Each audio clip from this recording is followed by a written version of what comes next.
Donc nous étions présents aujourd'hui sur l'atelier Bouger à l'école afin de présenter toutes nos propositions en termes d'éducation à la santé chez les enfants d'âge primaire. Donc les différents outils qui sont à disponibilité sur notre site ucep.org.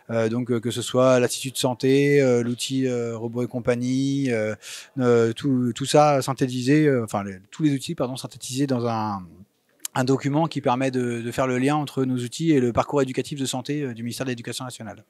Alors oui, globalement, c'est des futurs enseignants peut-être, des futurs acteurs de l'éducation par le sport certainement, en tout cas on peut le souhaiter.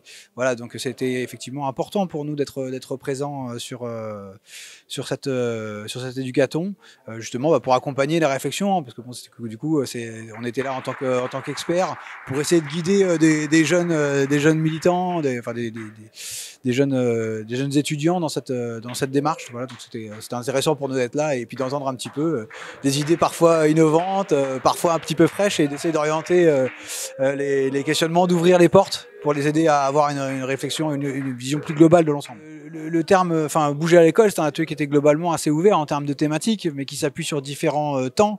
Et globalement, on a déjà le premier temps, qui est le temps obligatoire pour tous les enfants, qui est le temps d'EPS, qui est de 3 heures donc à l'école élémentaire, qui est une séance quotidienne tous les jours pour l'école maternelle, et qui est pas forcément proposé à tous les enfants. Donc on avait un premier point là-dessus, puis ensuite après à toutes les activités qui peuvent être organisées en plus de ce temps scolaire, donc notamment le sport scolaire avec l'Union sportive de l'enseignement du premier degré, et puis également avoir une réflexion sur les différents dispositifs qui sont proposés par le ministère des Sports, notamment de l'Éducation nationale, pardon. Et c'est le même aujourd'hui, c'est vrai, mais notamment sur les 30 minutes d'activité physique quotidienne qui est mis en avant en ce moment. Voilà, donc avoir une réflexion sur ce temps-là qui ne doit pas se confondre avec l'EPS.